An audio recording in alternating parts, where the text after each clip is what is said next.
สวัสดีท่านผู้ชมเราก็จะมาทำครัวให้มันพร้อมใช้งานเอาสรุปอันแม่งอันนี้นี่สิเอาไว้หรือว่าสิเก็บหรือสิถอนหรืออะไรอันต้นหรือจะเอาไว้นี่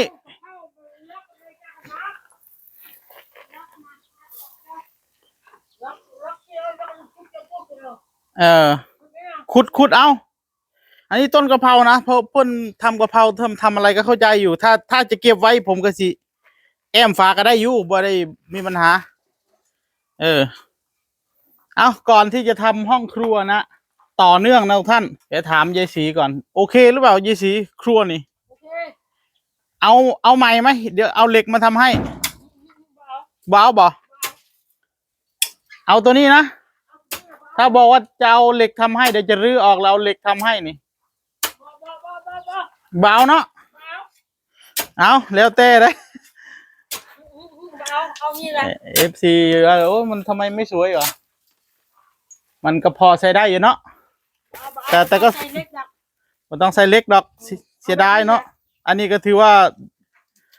อันนี้แหละมันสบายอย่างไปอย่างทั้ง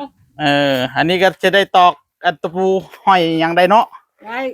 เดี๋ยวตอกตะปูให้มันดำมันบักคักมันจะเป็นเหมือนบ้านลุงศาสตร์เจรีเราท่านคือไฟขึ้นมันบักคักเอาแบบนี้แหละดีเพิ่นอันผมเฮ็ดครัวให้แบบนี้ละของลุงศาสตร์เจรีนะสุดท้ายเพิ่นก็ไปเฮ็ดมองนอนมันคักโพดเอาแบบนี้แหละมันคักโพดเพิ่นจะเฮ็ดมองนอนซะเอาแบบนี้เนาะเอาแบบนี้แล้วก็FC อันนี้คือยายศรีเป็นคนเลือกเองนะตำแหน่งว่าใกล้บ้านหรืออะไรผมบ่ได้เป็นคนเลือกเลยพี่น้องเอ้ยเราอยากได้เวลาฝนตกมากก็ลิฟต์เข้านี่เลยเนาะบ่ต้องย่านตรงนี้เลยส่วนหลายท่านบอกว่าทำไมไม่ไปทำด้านหลังมันมีพื้นที่อยู่บนเฮ็ดครัวหลังนะมันบ่มีมองสิย่างก็บ่มีนี่ทุกท่านทำไมผมถึงไม่ทำครัวข้างหลังนี่มันไม่มีพื้นที่แล้วนี่มันหมดแล้วพื้นที่นะไอ้ตรงนี้เนี่ยคือมันเป็นลาดชันแล้วนี่มันเป็นพื้นที่ลาดชันทำครัวไม่ได้นะพี่น้องเอ้ยนี่จะไปทำครัวตรงนี้เนี่ยมันดินมันลาดชันลงไปอย่างนี้แล้วนะครับมันเฮ็ดครัวบ่ได้แล้วส่วนตรงนี้นี่มันสูงเติบอยู่ได้พี่น้องเอ้ยถ้าให้ทำครัวอยู่ตรงทุ่งนาเนี่ยมันก็ไม่ใช่นะพี่น้องเอ้ยนี่ดูความสูงชันทุกท่านเบิ้งพี่จะไปเฮ็ดครัวอย่างอยู่นี่มันบ่แม่นแนวนี่ประมาณเกือบข้อพุ่นน่ะความสูงมันระดับมองนี่เวลาหน้าฝนมันน้ำมันขังเอาเพราะฉะนั้นเนี่ยคนอยู่นะเขาอยากได้ตรงนี้ก็ต้องตามใจคนอยู่ได้พี่น้องเอ้ยเอาบ่ได้อยู่ใส่น้ำเขาเด้เฮ็ดแล้วผมก็หนีเด้ผมก็ไปทางอื่นเด้ครัวเพราะฉะนั้นเพิ่นเลือกเอาเองว่าอยู่ตรงนี้ควันไฟกะมันก็ห่างจากตัวห้องน้ำห่างจากตัวบ้านคือสิบ่ถือเฮือนดอกควันไฟก็ได้เพราะว่าแกจะเลือกแถวโน้นที่นึ่งข้าวนะบัดทีนี้สรุปเอาครัวตรงนี้บ่ฮื้อบ่ยังแล้วสิให้แอมฝาฟังใดเอาเลือกมาแอมฟ้านี่เฮาแอมจังซี่เลยเนาะเอาจังซี่เลยเนาะเอาขึ้นจังซี่เลยเนาะประมาณนี้เนาะมันจะได้ใหญ่ๆได้จังหน่อยแอมนี่แหละนี่แหละก็สิแอมประมาณนี้ละนี่ให้มันมีพื้นที่เยอะๆเลยสิบ่ได้แอมใส่เสานี่สิแอมแบบนี้แอมแบบนี้เดี๋ยวเอาเจาะใส่บุกเสาเติมไปมุนี่พอได้แอมฟ้าแอมฟ้านี่เฮาสิแอมบ่ต้องชนก็ได้เอาซ้ำอันแผ่นเอาพอได้กันลมแม่นบ่เอาฟังนี่แล้วก็ฟังนี่ได้แอมบ่แอมไหมแอมแค่นี้แค่แอมครึ่งนึงได้เขามีเครื่องเจาะเขาเจาะเสาใส่ตรงนี้เติมนี่ใส่นี่แล้วเนาะนี่เนาะสรุปก็คือแอมนี่กับนี่ครึ่งนึงตรงนี้เผื่อเวลาลมมามันสิลมมันมาสิประมาณนี้เนาะอยู่นี่กับเปลวไฟกับชื่อสิหนึ่งเขาได้อยู่ข้างหน้าบ่ต้อง โอเคโอเคแล้วก็อีกครึ่งนึงนี่เฮ็ดมองเอาไว้ถ้วยซ้ำซะเนาะอีกครึ่งนึงนี่ทำขึ้นมามองวางถ้วยซ้ำโอเคดังนั้นโล่งเนาะอันนี้ก็โล่งจะได้ย่างเขาออกสะดวกกันแค่นี้ในอนาคตกันบ่คักบ่ถือใจก็ค่อยเอาออกก็ได้แล้วเลยแล้วเฮ็ดเลยก็แล้วเลยเนาะ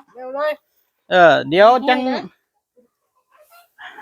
เดี๋ยวโอ่งเฮาเฮ็ดแล้วโอ่งเฮาจะง่ายเอามาเฮ็ดมองล้างถ้วยล้างจานแถวๆนี้แถวห่มนั่นก็ได้หรือสิเอาไว้มองใดมองล้างถ้วยล้างจานน่ะสิเฮ็ดให้เฮ็ดคือจังมองนั่นล่ะล้างถ้วยล้างจานน่ะห่มนั่นบ่โอเคเอาไว้พุ่นมองล้างถ้วยล้างจานเพิ่นมักมองห่มนั่นยืนล้างอยู่นั่นเนาะเอาโอ่งก็ไปไว้นั่นเนาะเอาไว้โอ่งล้างถ้วยล้างจานอยู่นั่นแต่แล้วแต่ได้มักอยู่ใส่เอาไว้อยู่นั่นเด้ให้น้ำมันขังเดี๋ยวจะตั้งที่ล้างถ้วยล้างจานตรงนั้นส่วนมองนี่มองเอาไว้ถ้วยชามหม้อคล้ายๆเหมือนตู้กับข้าวอยู่นี่ในสิเฮ็ดให้ขึ้นเทิงบ่ให้หมามันขึ้นได้นะเฮ็ดสูงๆจังหน่อยบ่ให้หมามันปีนเอามันจะได้จบนะเดี๋ยวดูก่อนว่าจะทำเหมือนของลุงศาสตร์เจรีไหมแต่ถ้าทำเหมือนของลุงศาสตร์เจรีก็ได้เหมือนกันนะท่านเพิ่นมีไม้อยู่เฮ็ดได้อยู่คักอยู่เฮ็ดจังท่านก็ได้คล้ายๆตู้เลยมึงนี่ยาวมากนี่ข้างล่างกับแบบเฮ็ดแบบนั้นเดี๋ยวขึ้นออกแล้วแอมฝาฟังนี่ก็มองกันล่มข้างล่างกันล่มทั้งเทิงเป็นตู้กับข้าวเอาไว้แนวกินแนวยังเข้าใจแล้วบัดนี้ครัวเนี่ยอาจจะไม่ได้สวยมากมายแต่ก็สวยกว่าบ้านผมนะบ้านผมไม่ได้งามปานนี้ได้บ้านผมนี่เอาสังกะสีเก่ายังไม่เฮ็ดเอาส่วนFCถามว่าอยู่บ้านผมมีครัวในบ้านเอาไว้ทำไมครัวในบ้านเอาไว้ใส่แก๊สพี่น้องเอ้ยว่าหุงข้าวเนี่ยทางเฮือนหมดไปตั้งหลายล้านมันสิมาหุงข้าวในเฮือนมันบ่แม่น เราก็เสียดายผมก็เสียดายเหมือนกันเหมือนยายศรีนั่นแหละยายศรีกล้าไปนึ่งข้าวข้างในไหมล่ะก่อไฟข้างในน่ะนะมันคือกันพี่น้องเป็นเฮ็ดกันแม่นบ่ได้นึ่งเด้อบางรถมันออกนึ่งข้างนอกนี่แหละนั่นเห็นบ่พี่น้องคืออันนี้แบบนี้มันชาวบ้านบ้านนอกเราคือคนที่อยู่กรุงเทพกรุงไทยน่ะอาจสิบ่เข้าใจนะพี่น้องถ้าคนที่อยู่กรุงเทพอยู่ในเมืองเนี่ยอาจจะไม่เข้าใจเนาะเพราะว่าเขาอยู่แต่ในเมืองแต่ว่าบ้านนอกเราเนี่ยแบบนี้พี่น้องเอ้ยสบายแบบนี้บ่แม่นว่ามันบ่คักเด้แบบนี้แหละคักถ้าเฮ็ดติดกับตัวบ้านหรือว่าทำเป็นครัวเหมือนในกรุงเทพน่ะเขาใช้แก๊สนะเขาใช้แก๊สมันไม่มีควันนะพี่น้องเอ้ยมันใส่ฟืนบ้านนอกเขาใช้ฟืนมันมีควันพอมีควันปุ๊บมันจะทำให้พวกไม้พวกอะไรนี่ดำพอไม้ดำนี่พวกนี้นี่บอกว่าสิปลวกมอดมันสิบ่เจาะไม้พวกนี้เนี่ยก่อฟืนก่อไฟใส่นี่มันแข็งไปหนาเด้ไม่นะมันแห้งคักเด้ใส่บ่ได้ดอกถ้าเหล็กนี่ต่อให้งามสำหรับจังน้อยก็ดำคือเก่าเพิ่มผุดำไปดำมาแล้วผุไอ้สังกะสีเหมือนกันเวลามันโดนอันนี้บ่อยๆมันจะผุทำมันเป็นเหล็กเด้เอาไว้นี่แหละดีแล้วมันนี่แหละเห็นบ่นี่ตัวนี้นี่เห็นบ่นี่ถือควันถึงยังมันก็ผุถ้าเอาเป็นเสาเหล็กมันก็ผุคือกันเพราะฉะนั้นเอาแบบนี้แหละถูกต้องแล้วแบบนี้เดี๋ยวเอาเฮ็ดแอมฟ้าเลยเดี๋ยวไปเจาะหาเสามาคุณแม่เสามาจังน้อยประมาณนี้ตรงใดกันเอาตัวใดก็ได้เดี๋ยวหามมาเดี๋ยวเขาตัดเอาสิแอมฟ้าได้บันนี้ได้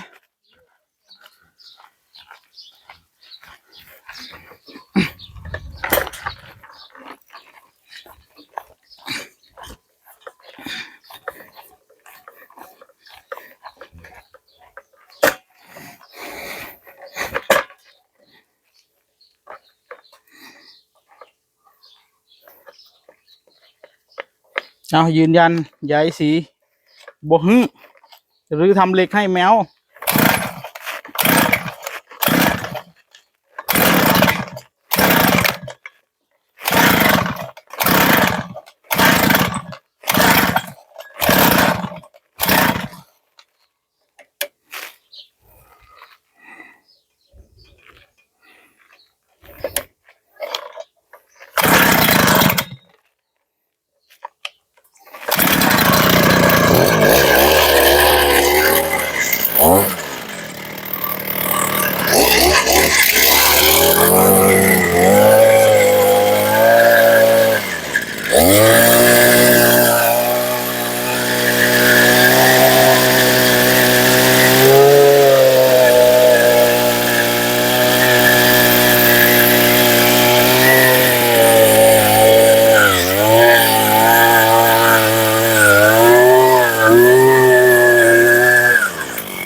เอ